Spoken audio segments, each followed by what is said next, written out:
जय जिनेन्द्र, जय भोलेनाथ दोस्तों। तो आज निफ्टी ने जितना हमने खोया था 3 दिनों में 20, 21, 22 यानी कि सोमवार, मंगलवार और बुधवार, सॉरी, मंगलवार, बुधवार और गुरुवार जो हमने खोया था पिछली वीक में, आ, मंगलवार, बुधवार और गुरुवार, 20, 21, 22 ऐसा ही कुछ था मेरे ख्याल में डेट। यस, 23, 24, 25, हाँ। तो 20, 21, 22 को 3 दिन मार्केट गिरा था। 775 का हाई बना था 20 तारीख को, और वहाँ से नीचे आते आते आते 22 तारीख तक हम आ गए। 490 का लो बना दिया हमने। कितने का? 490 का। और नहीं, सॉरी, 490 का नहीं, 22 तारीख तक हमने 512 का लो बनाया। और फिर 26 तारीख को हमने जब वापस बढ़ना चालू हुआ, 26, 27, 28, तो पहले हमने 490 का लो बनाया। तो जितना 3 दिनों में गिरा, 775 से लेके 512 तक गिरा। और अगर आप 26 को भी ऐड कर लो जो सुबह का लो बना 490, तो वापस उस 490 से हम 775 के आसपास आ चुके। यानी कि आज का जो हाई है 758 का है, 758। Today's high is 758। तो जहाँ से हम चालू हुए थे गिरना, वहाँ पहुँच गए। और कितने दिन लगे? एग्जैक्टली उतने ही दिन जितने दिन उनको गिरने में लगे। यानी कि 20, 21, 22 को 3 दिन गिरे थे, और 26, 27, 28 3 दिन में हम लगभग उतना ही रिकवर कर गए। बल्कि बोला जाए तो ज़्यादा रिकवर किया, क्योंकि उस दिन का लो था 22 तारीख का 512, तो हमने 26 को पहले लो भी बनाया 490 का, फिर हम 758 आए आज। तो बहुत ही बढ़िया रिकवरी। तो आप लोगों को याद होगा, जिस दिन शनिवार को मैंने एक टेक्निकल वीडियो डाला था 3 ब्लैक क्रोज, तो मैंने बोला था ये 3 ब्लैक क्रोज का मतलब होता है कि पैटर्न रिवर्स हो गया है और अब अच्छी खासी मंदी आएगी, इसका मतलब ये होता है। लेकिन मैं बोला मुझे ऐसा लगता है कि कहीं ये मंडे, ट्यूसडे और वेनेसडे को 3 वाइट सोल्जर्स नहीं बन जाए। तो उस समय शायद मेरे जबान पे सरस्वती बैठी थी, ऐसा लगता मुझे। तो 3 वाइट सोल्जर्स बन गए साइमल्टेनियसली, सोम, मंगल, बुध। तो ये तो ऊपर वाले की कृपा है। तो 3 दिन में हम उतना ही रिकवर कर गए। 3 वाइट सोल्जर्स, ये भी एक टेक्निकल टर्म होता है। जैसे 3 ब्लैक क्रोज 3 कैंडल को बोलते हैं, 3 रेड कैंडल को, तो 3 वाइट कैंडल कंटिन्यूस को बोलते हैं 3 वाइट सोल्जर्स। लेकिन ये बना नहीं एग्जैक्टली, क्योंकि आज की कैंडल इतनी है, अगर वो भी बड़ी होती तो एग्जैक्टली ये बन जाता, फिर भी बन गया। तो हम लोग जहाँ से गिरे थे वहाँ पहुँच गए। तो ये भोलेनाथ की कृपा है। तो चलिए मैं आपको एक चीज़ दिखाता हूँ। ये क्या है? What is this? What is this? इसको क्या बोलते हैं? हिंदी में कंगी बोलते हैं, कंगी। और इंग्लिश में क्या बोलते हैं इसको? कॉम्ब। Comb, COMB, comb. तो अगर ये मैं किसी टकले को गिफ्ट कर दूं, if I gift A bald person this comb, तो क्या होगा? उसको बहुत गुस्सा आएगा। साले, तेरे को पता है मैं टकला हूं और तू मुझे कंगी गिफ्ट कर रहा है। डेफिनेटली ऐसे ही रिएक्ट करेगा वो, या ऐसे मुझे गले लगा लेगा कि यार मैं टकला हूँ फिर भी तू मुझे कंगी दे रहा है, व्हाट ए नाइस गिफ्ट। ऐसा तो नहीं बोलेगा, बहुत गुस्सा आएगा उसको। क्या बोलेगा? तू मेरे टकलेपन का मजाक उड़ा रहा है मुझे कंगी गिफ्ट करके। तो ये कंगी है क्या? ये एक लेसन है आज का। ये एक लेसन है। It's an experience. अगर इसको हम एक्सपीरियंस मान ले, एक्सपीरियंस जो स्टॉक मार्केट में मैंने बोला 3 चीज़ चाहिए, टेक्निकल, फंडामेंटल नॉलेज तो चाहिए ही चाहिए अगर आपको बहुत सक्सेसफुल होना है। तो तीसरा एक्सपीरियंस चाहिए, जो मूव्स को पहचानने का एक्सपीरियंस। या अगर आप जितने एक्सपीरियंस होते जाओगे उतना आपको पैटर्न जल्दी पकड़ में आ जाएगा, या ये, क्योंकि वो एक्सपीरियंस चाहिए। सिर्फ सिंपल टेक्निकल एनालिसिस जो है वो आज की दुनिया में कम से कम भी, हमारे इंडिया में कम से कम 5 से 6 लाख टेक्निकल एनालिस्ट है। कितने? जिनको बहुत अच्छा आता है टेक्निकल एनालिसिस। लेकिन वो जब रियल टाइम मार्केट आता है तो उनकी फट के हाथ में आ जाती है। अगर मैं उस भाषा में बोलूँ तो वो नहीं सकते उस समय। क्या यार लग रहा है, तेजी भी लग रही है, मंदी भी लग रही है, मुझे तो ऐसा ही लग रहा है। अगर आप उसको बोलो straight forward, tell me if the stock is bullish और बियरिश, और tell me if the market is bullish और bearish according to your technicals, तो वो लगा यहाँ से बुलिश भी लग रहा है बट बियरिश, क्योंकि उसको सिर्फ टेक्निकल आता है ना, उसको एक्सपीरियंस है, सिर्फ उसने किताबें पढ़ी है।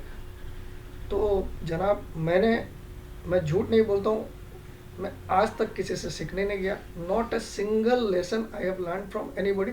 एक क्लास मैंने किया था मेरे दोस्त की, तो मैंने उसके बारे में ऑलरेडी जिक्र कर दिया, एक दिन की, वो हम लोग बहुत हंसी मजाक किए उस दिन जो भी किए, और जितना उसको आता था मुझे लगा मुझे ज़्यादा आता है, तो मैं उतना इंटरेस्ट लिया भी नहीं उसमें। तो उसके अलावा ना मैं आज तक एस्ट्रोलॉजी की कोई क्लास किया हूँ, ना कोई टेक्निकल एनालिसिस, हमेशा इंटरनेट से पढ़ पढ़ के अपना दिमाग से टॉपिक ढूंढ ढूंढ के, आज कितने साल से मैं कर रहा हूँ, 13-14 साल से तो मैं कंफर्म हूँ मैं कर रहा हूँ, मतलब एकदम मुझे याद है। और उसके पहले भी मैं बहुत सारा एस्ट्रोलॉजी का सोचता था, ये ऐसा कैसे होता है ऐसा बहुत, लेकिन उस समय इतना ये आपका इंटरनेट में इतना सारा मटेरियल मिलता नहीं था। तो एनीवे तो ये एक्सपीरियंस एक्सपीरियंस कब मिलता है इंसान को, जब वो टकला हो जाता है। तो एक्सपीरियंस वाली कंघी कब मिलती है, जब इंसान टकला होता है। तो स्टॉक मार्केट में आप जब बहुत ज़्यादा हार जाओगे, या खेल खेल के आप, अंधाधुन खेलता है जो भी यहाँ आता है नया, बोलता है ये ले ले वो बेच दे, ये ले ले ये ले ले वो बेच दे, जब उसके पैसे ख़त्म हो जाते हैं तब उसको एक्सपीरियंस वाली कंघी मिलती है, ये वाली, यार अगर मैं इसको सही इस्तेमाल किया तो इस ट्रेड को ऐसे किया होता, और अगर बाद में मैं होल्ड किया होता और ज़्यादा ट्रेड नहीं किया होता, तब मैं आज बहुत पैसे कमा लिया होता। लेकिन अब उस कंघी का मिल के फ़ायदा क्या, जब मैं टकला हो गया, अब मेरे सर पे बाल ही नहीं है, तो मैं टकला हो गया, तो अब मैं इस कंघी को लेके भी क्या करूँ, एक्सपीरियंस वाली कंघी को, व्हाट सेल आई डू। तो जितने भी आते हैं स्टॉक मार्केट में, वो अपने दोस्त के बोलने पे कि यार मैंने 10,000 कमाए, चल आज होटल चलते हैं, तो उसको देखा देखी वो सोचता है मैं भी कमा लूँ, वो भी आता है, वो 2-3 सौदे में कमाता भी है, फिर इतना हारता जाता है, उस हार को कवर करने के लिए और खेलता है, फिर हारते जाता है, और अंधाधुन, क्योंकि वो नॉलेज से तो आ ही नहीं रहा है, ना उसको टेक्निकल का नॉलेज है, ना फंडामेंटल का नॉलेज है, ना एक्सपीरियंस है, तो उसका हारना निश्चित है। मैं बोलता हूँ, मैं 28 साल से मार्केट में हूँ, मैं आज तक टोटल मिला के 20 लोगों से नहीं मिला जो बोल सकते कि मैं ट्रेडिंग करके पैसा कमाया हूँ या जीता हूँ, टोटल मिला के। उसका एक ही कारण वो बोलते हैं कि ट्रेडिंग करने का तरीका होता है, वो कोई भी इस्तेमाल नहीं करता।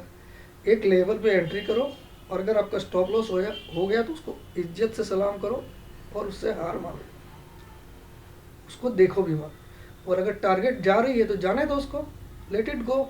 हमारे साथ क्या होता है, जो स्टॉक नीचे गिर रहा होता है उसको तो हम रख लेते हैं कि इसको होल्ड करूँगा, देखूंगा जब तक रेट नहीं आती तब तक होल्ड करूँगा, और जो बढ़ रहा है, अपना लिया हुआ माल ऊपर हो रहा है, अरे यार 10% बढ़ गया, बेच बेच बेच बेच बेच बेच, बुक कर, उसको 10% में बुक कर लिया, लेकिन लॉस को हम 40% में भी वेट कर रहे हैं कि एक दिन तो आएगा ऊपर। तो ये एक्सपीरियंस की कमी है। एक क्या हो गया, आपका रकम फंस गई, आपका मार्जिन मनी फंस गया उसमें, आप दूसरा कोई भी अच्छा ट्रेड नहीं ले पा रहे हो। अगर आप स्टॉप लॉस से निकल जाते हैं, उसकी यादों को एक सिनेमा मूवी देख के सोच के भूल जाते कि 3 घंटे की मूवी देख के आया, बेकार फिल्म थी, जस्ट लाइक ये आमिर खान और अमिताभ बच्चन वाली, जो मैं भी बहुत पैसा बर्बाद किया उसमें, तो उसको भूल जाइए, गो फॉर अनदर ट्रेड, और पहले उस पर रिसर्च करिए, ये एंट्री लेवल है। तो ये एक्सपीरियंस अगर आपको टकला होने के बाद आए तो फ़ायदा है, यानी कि ये कंघी आपको टकला होने के बाद मिले तो इसका फ़ायदा है, या ये कंघी आपको जब आपके बाल सलामत रहे तब मिले तो फ़ायदा। हमेशा तब फ़ायदा है जब आपके बाल सलामत रहे। तो ये कंघी का रोल हो गया, इसको रख देता हूँ। तो वैसे ही आप ऐसे गुरु ढूंढो जिनको एक्सपीरियंस काफ़ी है, उनके एक्सपीरियंस से आप सीख लो। दूसरों की गलती से तुम सीख लोगे तो तुमको वो गलती करके एक्सपीरियंस लेने की ज़रूरत नहीं पड़ेगी। ये जो पंडित महाराज, जो बड़े बड़े ज्ञानी होते हैं, उनकी हम कथन क्यों सुनने जाते हैं, कि उनके पास इतना एक्सपीरियंस है, इतना नॉलेज है, वो हमको फोकट में मिल जाता है, तो हम उसको अगर समझ लें तो हम वो गलतियां नहीं करेंगे जो उन्होंने करके उसको सीखा है। जैसे मैं बहुत कुछ करके सीखा हूँ, तो अगर मैं यूट्यूब में आके आपको कुछ शेयर कर रहा हूँ, if I am sharing something, तो you have the opportunity without losing your hairs और without becoming bald, you can get this comb of experience from Pramod Jain's और whoever you follow, मैं नहीं बोल रहा हूँ खाली मैं ही जानता हूँ, एनी बॉडी यू फॉलो, उसको ध्यान से सीखो वो क्या बोलना चाह रहा है, उसको मजाक मत उड़ाओ, क्योंकि ये मार्केट कोई मजाक नहीं है, ये पैसा लग रहा है आपका, it's monetary game, and if you are playing for fun then you are the biggest bullshit in the world, you are the biggest bullshit in the world.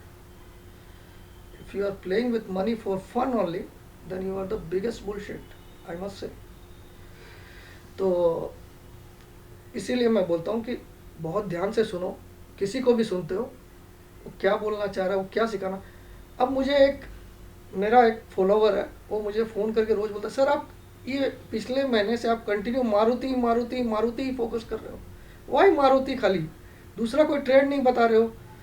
अब घुरा फिरा के लास्ट में मारुति पे आए तो एक ट्रेंड बता भी देते हो, दूसरा बता भी देते हो, तीसरा सीधा आपका मारुति।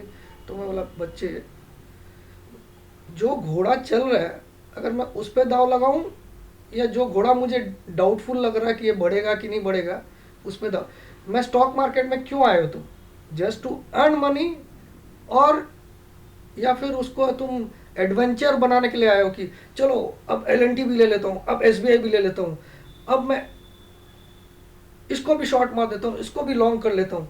एडवेंचरस बनाने आए हो क्या अपनी जर्नी को, या तुम पैसा कमाने आए हो? तो पैसा मुझे दिख रहा है मारुति बढ़ेगा और इसमें पैसा आएगा, तो इसको जैसे गिरता है इसको बाय करो और 100-200 बढ़ता हूँ और सेल करके फिर 100 रुपये या 50 रुपये की डिप का वेट करो, क्योंकि इसका ट्रेंड अप।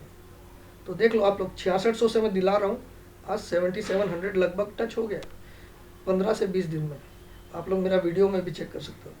तो अगर मुझे पता कि इसमें ज़्यादा मुझे पैसा मिलेगा तो मैं ज़बरदस्ती किसी चीज़ में रिस्क लूँ जिसका मुझे, अब वो टाटा मोटर्स ही बोलते हैं सर टाटा मोटर्स हमको बताओ ना कहाँ से बढ़ेगा।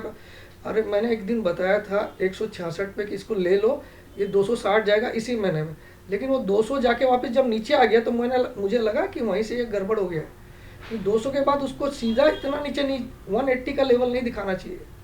अगर तेरे में ताकत थी 260 जाने की, जो मुझे लगा था, तो 166 से 200 तो बहुत अच्छा हो गया अगर देखा जाए तो, लेकिन मैं तो 260 बोल रहा था तो नहीं गया। जब नीचे आ गया इसका मतलब इसमें कुछ ना कुछ गड़बड़ी आ गई, तो भी हमारा तो फायदा ही, हम 66 में एंट्री किए। अब कुछ लोग बोले सर 190 आ गया अब मैं ले लूँगा, मेरा स्टॉप लॉस वही रहेगा 158 क्लोजिंग बेसिस, तब तू ले ले, उतना तेरे में अगर पेशेंस है तो ले ले। नहीं सर इतना तो कहाँ से स्टॉप लॉस हो, मत ले। तो मैं आज मुझे लग रहा है 173.90 का, तो आज मुझे लग रहा है कि वो लगभग आज लो बन गया। कल एक 10 रुपये का ऊपर का मूव अचानक सरप्राइज दे सकता है, क्योंकि कल एक्सपायरी है, पूरे एक्सपायरिंग नहीं चला, मतलब 200 के बाद वापस कंटिन्यू नीचे आया, तो कल एक सरप्राइज अप मूव दे देगा, या फ्राइडे को तो 90% मैं श्योर हूँ अप मूव देगा, क्योंकि वो नेक्स्ट सीरीज भी चालू हो जाएगी। तो ये तो ऐसे एक्सपीरियंस से बोल रहा हूँ, नॉट एनी टेक्निकल्स और फंडामेंटल्स।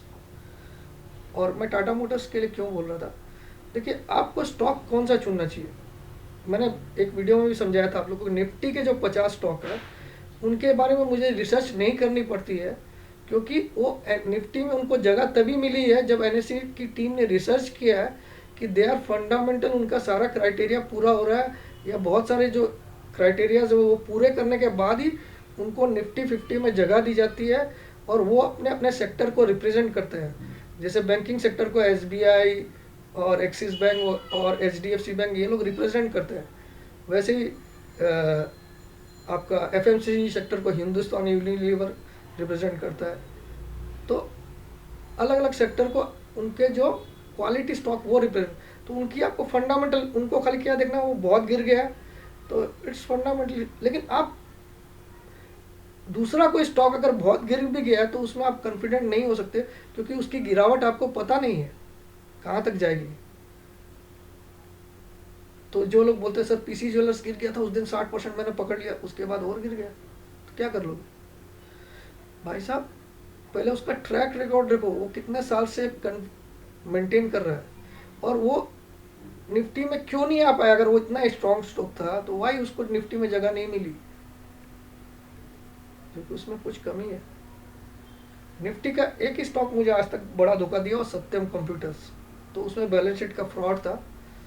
उसके अलावा मुझे कभी नहीं लगा निफ्टी में जो स्टॉक आ गया वो धोखेबाजी करेगा। तो मैं तो सेफ घोड़े पे ही दाव लगाता हूँ। भले कम मिल जाए, 10-20% मिल जाए, 30%, लेकिन मिलेगा। जाना तो नहीं है ना। आप बताइए, आप किसकी मूवी देखने जाते हो? सुपरस्टार्स की या लल्लू पंजू स्टार की? 400 रुपये का जो मल्टीप्लेक्स में टिकट खरीदते हो, किसका खरीदते हो? यानी गुड सुपरस्टार। या क्रिकेट मैच कब देखने जाते हो? जब आपके स्टार खेल रहे होंगे, सचिन खेल रहा है, विराट कोहली खेल रहा है, धोनी खेल रहा है, देन यू आर इंटरेस्टेड, यार मेरे स्टार खेल रहे हैं। लेकिन आपको पता है, नॉर्मल प्लेयर्स, स्टेट लेवल के प्लेयर्स खेल रहे हैं, तो आप अपना टाइम वेस्ट करके उसको देखने जाओगे नहीं।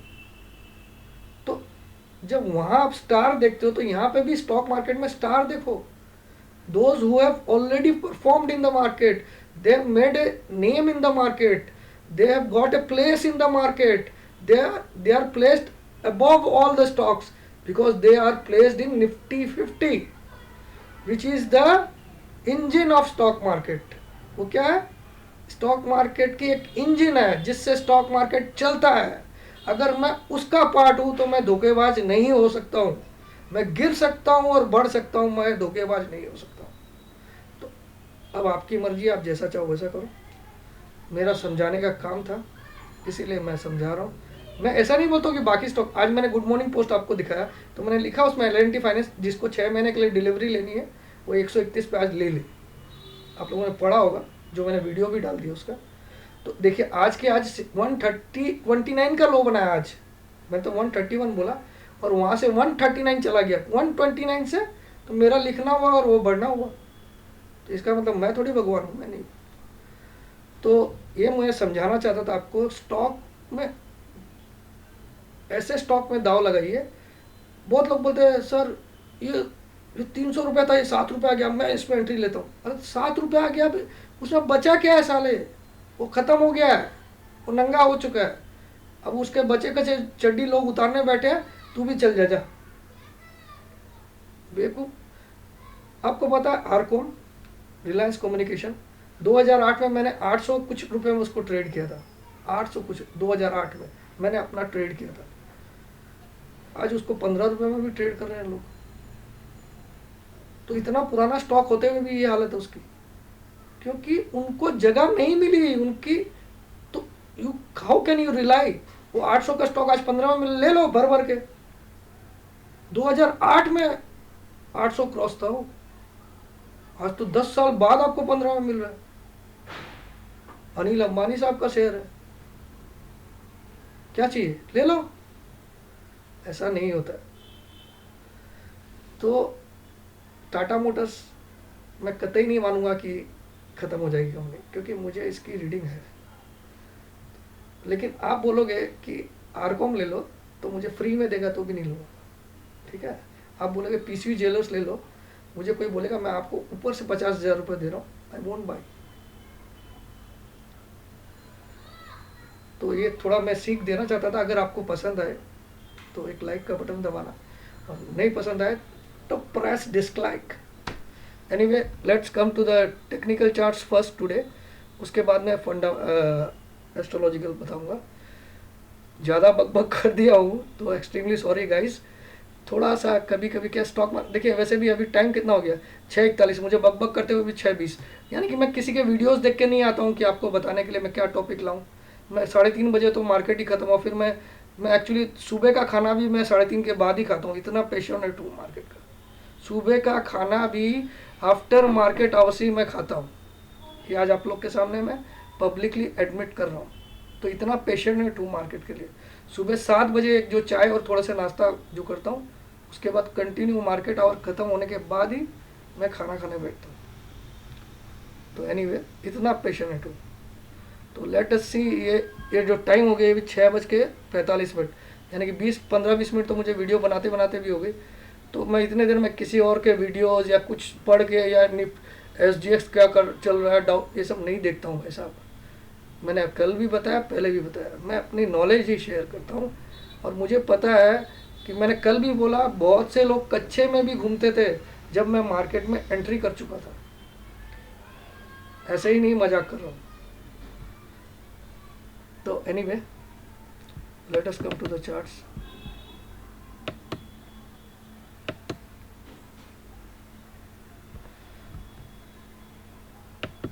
ये देखिए आज का ये देखिए 3 ब्लैक क्रॉस जो मैं बोल रहा हूँ, ये 3, 1 2 3, 20 21 22, ठीक है। और ये 26 27 3 वाइट सोल्जर्स। लेकिन ये ऊपर वाला सोल्जर थोड़ा छोटा हो गया, ये दोनों तो सही है। तो ये भी अगर बड़ा वाइट होता तो ये परफेक्ट बनता। तो अब मैं बोलता हूँ, इसको देखते हुए मुझे लग रहा है कि 10-9 हो जाएगा इसी एक्सपायरी में निफ्टी। क्या बोल रहा हूँ मैं? एम आई मैड? मैं पागल हूँ? 10-9 बोल रहा हूँ। आज क्या क्लोज हुआ? 10,729। आज हाई क्या बनाया? 10,758। लो कितना बनाया? 10,700। और मैं बोल रहा हूँ 10,900 चला जाएगा, वो भी 30 तारीख तक इस मंथ में। मैं कभी भी एक्सपायरी से एक्सपायरी नहीं गिनता हूँ। मेरा सिस्टम है weekly, monthly and daily. 3 chart देखता हूँ मैं। डेली मतलब रोज का जो आज का हाई लो ओपनिंग जो भी हो, एक कैंडल को डेली बोलता है, एक कैंडल जो डेली वाली। और एक वीक कौन सी होती है? मंडे टू फ्राइडे, मतलब मंडे से स्टार्ट होती है वीक। उसका जो इस बीच में जो भी लो बनता है वो वीकली लो गिना जाता है, चाहे वो लो बुधवार को ही बने, ठीक है। और इस बीच में जो भी वीक का हाई बनता है, चाहे वो बृहस्पतिवार को बनो, उसको वीकली हाई माना जाता है, ठीक है। और वीकली क्लोज हमेशा फ्राइडे की जो क्लोज आती है, या वीक का जो भी लास्ट डे हो, अगर वो थर्सडे को वीक बंद हो रही है तो उसको वीकली क्लोज बोलते हैं, ठीक है। ये आपको नॉलेज नहीं था तो आप ले लीजिए, वरना तो सब होशियार है। और डेली क्लोज तो आपको पता ही है, जो आज की क्लोजिंग हुई 729, उसको डेली। और मंथली क्लोज क्या होती है? जो मंथ की लास्ट ट्रेडिंग डे, यानी कि 30 तारीख, शुक्रवार को भी ट्रेडिंग है, 30 तारीख को जो क्लोजिंग आएगी वो नवंबर मंथ की क्लोजिंग मानी जाएगी। तो मुझे लगता है ये नवंबर मंथ की क्लोजिंग आएगी 10,900 के आसपास, या हाई तो बनी जाएगा। क्यों बोल रहा हूँ ऐसा? देखिए, ये एक नवंबर का लो था, 1 नवंबर, एक यानी कि इस महीने में ही आ गया 1 नवंबर, तो 10,342 का 1 तारीख को। और 2 तारीख को हाई क्या बना? 10,607, सीधा 2 तारीख को। फिर आ जाइए इधर, 13/11 को एक लो बना 441 का। मैं बताऊंगा आपको ये सब क्यों बता रहा हूँ। और उसके बाद 19/11 को ये हाई बना 775, 19/11 को। उसके बाद 20 तारीख से तो ब्लैक क्रो बन गया, आपको पता ही है। और 26 तारीख को एक लो बना 10,490, और आज हाई बना अभी तक 758। तो मैं इसमें एक पैटर्न बनाना चाहता हूँ, आपको दिखाना चाहता हूँ। तो आज मैं अपनी टेक्निकल नॉलेज भी थोड़ी सी शेयर करता हूँ। हो सकता हूँ मैं गलत हूँ, मैं नहीं बोलता आई एम वेरी एक्सपर्ट, लेकिन मैं जितना जानता हूँ भाई साहब, मैं 10,900 क्यों बोल रहा हूँ वो समझा रहा हूँ। हो may be I am wrong, लेकिन मैं लॉजिक दे सकता हूँ, बस लॉजिक मेरा सही है। होना नहीं होना तो भोलेनाथ के ऊपर है। All depends on Bholenath. उससे बड़ा महादेव कोई नहीं है, उससे बड़ा कोई देव नहीं है मेरे नज़र में, बाकी सब अपने अपने। तो ये देखिए, ये 10,342 1 तारीख का लो है। मैं यहाँ से एक लाइट डालता हूँ, ठीक है। और 2 तारीख का जो हाई था 600 कितना बताया था मैंने, 5, वहाँ तक एक लाइन गई। अब इस लाइन को मैं इसको टच करता हूँ, जो 10,441 का लो बना था 13 तारीख को, आप लोगों को बताया था मैं भी। अब इस लाइन को मैं टच करता हूँ 10,775 का जो हाई बना अभी 19 तारीख को, ठीक है। इस लाइन को मैं टच करता हूँ 10,490 जो 26 तारीख को लो बना, और इस लाइन को मैं टच करता हूँ अभी तक का जो आज 758 का, ठीक है, हाई बना। ये ऐसा पैटर्न बना, देखिए। तो अब इसको क्या बोलते हैं? ये लो था 341, ये लो कितना हो गया? 441, 342, 441 और 490। तो यानी कि इस लो से ये वाला लो हायर है, ये हायर लो, और इस लो से ये वाला लो क्या हायर है, क्योंकि ये 342 का लो था। सब इसी महीने का, देख लीजिए 1 तारीख से लेके मैं पूरा बना रहा हूँ। तो 1 तारीख का लो था 342, 13 तारीख का लो था 442, हाँ 441 ऐसा कुछ, और ये 490 इस 26 तारीख का लो। तो ये तीनों लो एक दूसरे से ऊपर है। इस लो से ये वाला लो ऊपर है, ये हायर लो और फिर से हायर लो। और वैसे ही ये हाई भी ऊपर है, ये 607 का है, तो ये 775 का है, ये 607 का है 2 तारीख वाला, तो ये 19 तारीख का हाई कितना है? 775 का है, और ये आज 758। तो इसको भी तो हायर बनना ही पड़ेगा। जब हायर लो है तो ये हायर बनना पड़ेगा ना। तो मैं 900 क्यों बोल रहा हूँ, तो 900 क्यों बोल रहा हूँ, देखिए इस ट्रेंड लाइन, ये इस हाई को मैं इस हाई में टच करता हूँ, एक ट्रेंड लाइन बनाता हूँ, सॉरी, इस हाई को टच करता हूँ, तो ये हाई की लाइन मुझे यहाँ ले जा रही है, तो ये बोलती है 900 तक ये वाला, ये लाइन, ये 2 कैंडल बना के आ जाएगा कल का और परसों का। तो ये मेरा कारण है, मैं 900 बोल रहा हूँ, वो भी इसी सीरीज में। अब ये भोलेनाथ के ऊपर वो 900 लाए या नहीं लाए, मैं नहीं बोलता हूँ। और लेकिन आपको कल होशियार कब बनना है, कल 775 टूटने के बाद आप ज़्यादा कंफर्म हो जाइए, क्योंकि आज इसने तीसरे दिन में अगर इसको तोड़ दिया होता तो मैं डैम श्योर हो जाता था कि 900 आएगा ही आएगा। फिर भी मुझे लग रहा है, क्योंकि ये पैटर्न अभी तक हायर लो हायर हाई का है, ये हाई से ये वाला हाई ऊपर है 607 से 775, तो ये उससे ऊपर आना चाहिए, यानी कि 900 आना चाहिए, क्योंकि ट्रेंड लाइन ऐसा बोल रही है। ट्रेंड लाइन सीधी नहीं टनी, मैं अब ये समझाते वक्त ऐसी होगी, ठीक है। तो अब ये नीचे का सपोर्ट भी बता दूं अगली सीरीज के लिए भी, ये ट्रेंड लाइन जो है, ये सॉरी, ये 2 पॉइंट को मैं सपोर्ट करूं, तो अब ये 512 जो उस दिन लो बना था 22 तारीख को, अब वो सपोर्ट का काम करेगा 512, ये 490 नहीं 512, ये ट्रेंड लाइन यही बता रही है 512 के आसपास, सॉरी 503 का सपोर्ट बना लगभग ये, क्योंकि यहाँ फिगर पर। तो अब इसको मैं आप लोगों को और बढ़िया से समझाता हूँ, जो मैंने एक और मेहनत की आफ्टर 3.5 आप लोगों के लिए मैं ये बनाया हूँ। ये देखिए, ये जो मैंने अभी बात की 342 1/11 का लो है, इसमें तारीख भी लिख दिया, आप लोग को बहुत ध्यान से दिखा देता हूँ। ये देखिए 1/11 342, 2/11 को 10,607 का हाई, ये ठीक है। और फिर 13/11 को 10,441 का लो बना, 13/11 को आप लोग अपने अपने चार्ट में देख लेना। और 19/11 को 775 का हाई बना, फिर 26/11 को 10,490 का लो बना, 10,490, ठीक है 26/11। और मैं 30/11 का एक्सपेक्टेड निफ्टी स्पॉट हाई 29/11 10,900, क्योंकि ये ट्रेंड लाइन ऐसा ही बता रही है, जो ट्रेंड लाइन 2 पॉइंट को टच करके बना। और इधर की जो सपोर्ट लाइन है वो बोल रही है 510 का आसपास सपोर्ट है। अब निफ्टी को नीचे, उसके नीचे जाना बहुत मुश्किल है, 510 के नीचे आने वाली सीरीज में भी। और ये 900 को क्रॉस करके अगर किसी दिन ऊपर चला गया, फिर हम नए नए 11,200 वगैरह भी देख सकते हैं, लेकिन फिलहाल अभी 900 पे रुकेगा। ये ट्रेंड लाइन यही बता रही है, अगर वहाँ से नीचे आता है तो फिर आपका सपोर्ट आ जाएगा 510। तो ये मेरी जो छोटी मोटी टेक्निकल नॉलेज थी वही, क्योंकि हम तो बहुत बड़े एक्सपर्ट है नहीं, तो बस जितना था आप लोग के लिए मेहनत किया अभी। मैं 25-30 मिनट लगी हुई मुझे ऐसे ऐसे ड्राइंग करने में, ये क्योंकि ये तो बने बनाए तो आते नहीं, हमारे पास तो ऐसे सॉफ्टवेयर है नहीं, तो ये मैंने किया। तो आप लोगों को ये पसंद आया होगा, तो फिर से एक लाइक के लिए बोल रहा हूँ, और डिसलाइक के लिए भी बोल रहा हूँ। डिसलाइक मुझे ज़्यादा पसंद है, मैंने बोला ना, जिनको लगता है कि what I am talking here is a nonsense, then really I am a nonsense. But lots of people nowadays knows that this guy is making some sense. So anyway, let's come to the astrological chart now. ये मेरा समझाने का फर्ज था, मैंने समझा दिया। तो मेरा टारगेट 10,900 30 तारीख तक 850 से 50 पॉइंट का जंप मार लिया प्रमोद जी ने, क्योंकि 30 तारीख को महीना खत्म होता है। तो 29 तारीख का कुंडली है, तो मैं तो ये आपको रविवार को ही बता चुका हूँ, मुझे एक्सपायरी का दिन तो पूरा बुलिश लग रहा है। रविवार वाला आप कुंडली देख लीजिए, ज़्यादा कुछ समझाने को नहीं, सेम धनु लगन है, और विदेश से ही कल अच्छी न्यूज़ रहेगी और बढ़ेगा मार्केट। और यहाँ चंद्रमा सिंह राशि में, ये एक और अच्छा, और कल नक्षत्र भी चेंज हो गया चंद्रमा का, देखिए 29 तारीख को चंद्रमा आज अश्लेषा में था ना, अब माघा में चला गया। माघा क्या होता है? Kings throne, Kings thrown in गद्दी, राजगद्दी।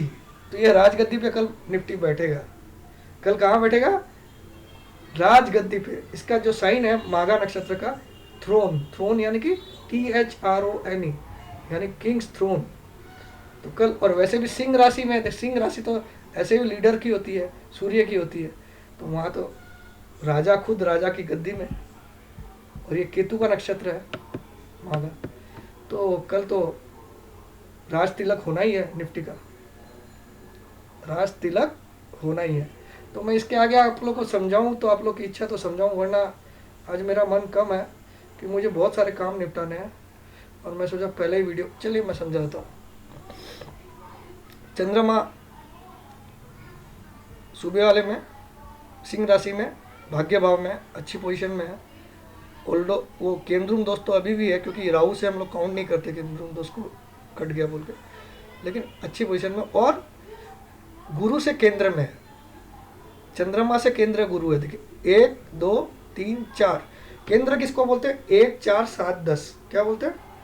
1 4, this first house, fourth house, seventh house and 10th house are known as केंद्र हाउसेस इन एस्ट्रोलॉजी।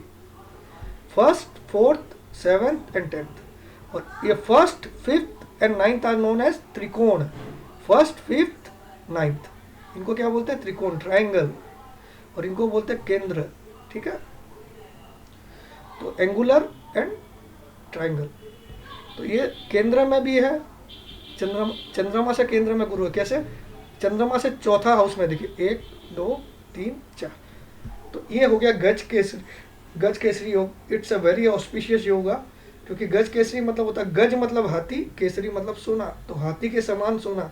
अब इसका मतलब नहीं है कि हाथी की साइज का सोना आपको मिल जाएगा, इसका कहावत है। तो ये क्या बोलता है कि ऐसे इंसान को कभी भी पैसे की कमी नहीं रहती, जिसके गज केसरी योग होता है। उसका बुरा से बुरा टाइम में भी पैसा मैनेज होकर वो आराम से 2 वक्त की रोटी खा ही लेता है। तो ये है गज केसरी योग, ये अच्छा है।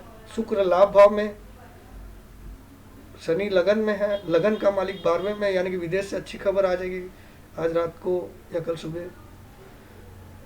तो ये है 9:15 बजे का। उसके बाद है चंद्रमा अष्टम राशि में चला गया, क्योंकि केतु लगन में आ गया। तो ये इसके बारे में तो मैंने बताया था, आप लोग को बहुत बार बता चुका हूँ। ये केतु यहाँ पे, यहाँ माइंड टेंशन आएगा, क्योंकि यहाँ जो फर्स्ट हाउस किसका होता है? फोरहेड, ब्रेन का। और ब्रेन को टेंशन देने के लिए इधर भी पापी ग्रह, इधर क्रूर ग्रह, इधर पापी ग्रह, इधर पापी ग्रह शनि इस साइड में। तो ये कैंची का शेप हो गया, ये 2 अंगूठा और अंगुली पकड़ने वाला, और इसको काट रहे हैं, इस हाउस को, फर्स्ट हाउस को यानी कि ब्रेन को पूरा डैमेज कर दिए। तो इधर आप लोग कंफ्यूज हो जाओगे क्या करना, लेना या बेचना इस पीरियड में। लेकिन अदर फैक्टर्स बहुत अच्छे हैं। लाभ भाव में ये 3 है, गुरु, सूर्य और बुध। बुधादित्य योग भी बन रहा है लाभ भाव में, और गुरु सूर्य भी बहुत अच्छा योग है, और सूर्य बुध का भी है। तो ये पोजीशन अच्छी है। राहु सप्तम में हमेशा अच्छा होता है।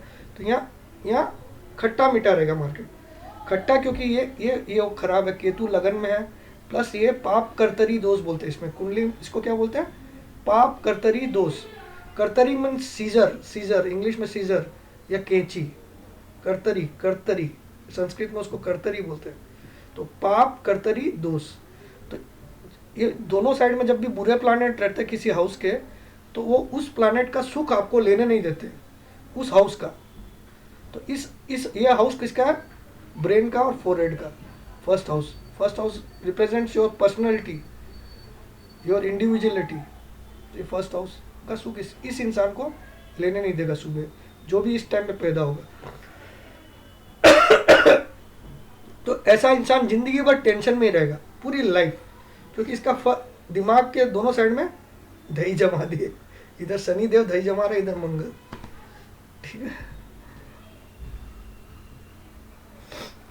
तो ये पोजीशन बता दी। अब आ जाइए, कुंभ लगन आ जाएगा 12/54 को, 12:54 12:54 दोपहर को कुंभ लगन। लगन में लगन में मंगल, तो मंगल आ जाएगा। और 10वें हाउस में वही आपको बताया ना, अकबर बीरबल, अकबर सूर्य, बीरबल यानी कि बुध, यानी कि उसका एडवाइज़र, और गुरु यानी कि राज ज्योतिष या राजगुरु, गुरु जुपिटर। तो ये फेवरेबल पोजीशन है। तो कल 12/54 से फिर से मार्केट और तेज हो जाएगा। सुबह तेज खुलेगा 10:30 बजे के बाद, थोड़ा सा खट्टा मीठा होगा, फिर 12/54 से फिर तेज। ठीक है, और फिर 2:38 से सुपर स्पीड पकड़ लेगा। ठीक है, एनीवे इतना ही है। तो आज ज़्यादा कुछ नहीं बताता हूँ। और कल भी मुझे तेज मतलब फ्राइडे को भी नया एक्सपायरी भी तेज़ी लग रहा है, क्योंकि मैं 30 तारीख का टारगेट दे रहा हूँ 10,900 निफ्टी का स्पॉट का, क्योंकि मेरा ट्रेंड लाइन 10,900 पे रुक रही है। ऐसा नहीं है कि मैंने बोल दिया हो गई, लेकिन पहले कल जब तक 775 नहीं टूटता तब तक इतना कॉन्फिडेंट मत होइए, क्योंकि आज तीसरे दिन अगर वो हाई को अभी तक तोड़ा नहीं, उस दिन का हाई था 775, तो आज का हाई 758 है, बस एक ही माइनस पॉइंट है। हायर हाई का मतलब होता 775 को तोड़ना चाहिए, तो कल टूट जाता तब तो मैं 900 के लिए खेलूंगा इस सीरीज, मतलब इस मंथ में। मंथ तो 30 तारीख को खत्म होता है। तो दोस्तों, ये था प्रमोद जैन का एस्ट्रोलॉजिकल, टेक्निकल और एक्सपीरियंस क्लास। तो आप लोग को ये क्लास कैसी लगी? अगर if you like this class please press thumbs up, if you dislike this class please press thumbs down. It's your wish, आपकी इच्छा है, आप इसको लाइक करो या डिसलाइक। और चैनल थोड़ा सब्सक्राइब करो लोगों। अभी तक 2100-2200 सब्सक्राइबर आए, मेरे को हो गए 37 दिन यूट्यूब में आए, 37 डेज। तो अभी तक अगर 2100-2200 सब्सक्राइबर पहुँचेंगे तो थोड़ा तो बुरा लगता है यार इधर।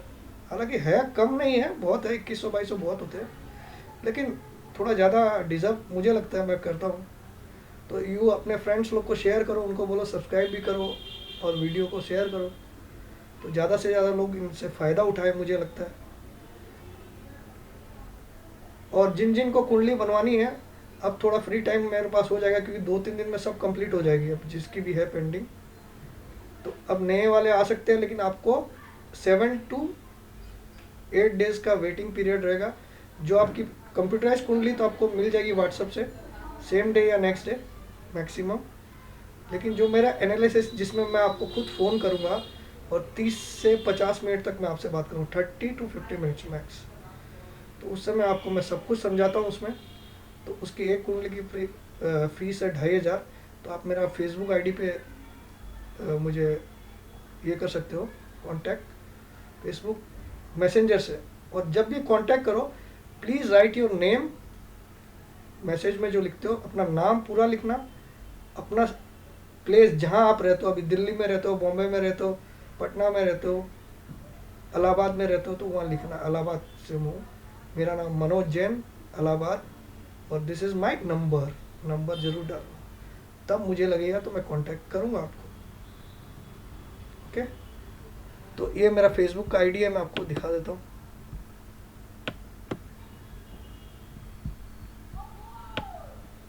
ये दिस वन, ये आप लोग को दिखता होगा, इस पे आप मुझे मैसेंजर पे कांटेक्ट करिए, प्रमजय29, प्रमजय29। Okay,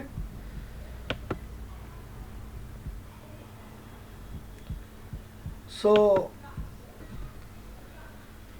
thanks a lot guys, आप लोग बहुत मान सम्मान देते हो और मुझे बहुत अच्छा लगता है।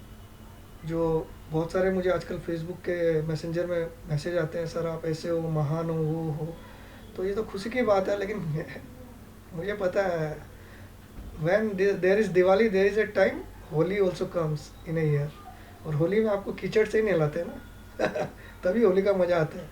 दिवाली में तो आप नई नई ड्रेस पहन के एकदम मस्त मिठाइयाँ खा रहे होते हैं, होली में क्या, चल साल डाल इसको नाले में। तो वैसे आप लोग फिर से नाले में भी डालोगे, तो ये part and partial of this stock market game है। तो मैं इतना ज़्यादा फूलता नहीं हूँ जब भी कोई कुछ बोलता है, और मैं तो इग्नोर करता हूँ ज़्यादा, ये चढ़ाने वाले मैसेज रहते हैं ना, उसको इग्नोर करता हूँ। आई लाइक कि आप लोग बहुत दिल से बोलते हो, मुझे मालूम है, बट बहुत एक्सपीरियंस हो गया ना इस लाइफ में, तो चालाक हो गया मैं। तो थैंक्स अ लॉट।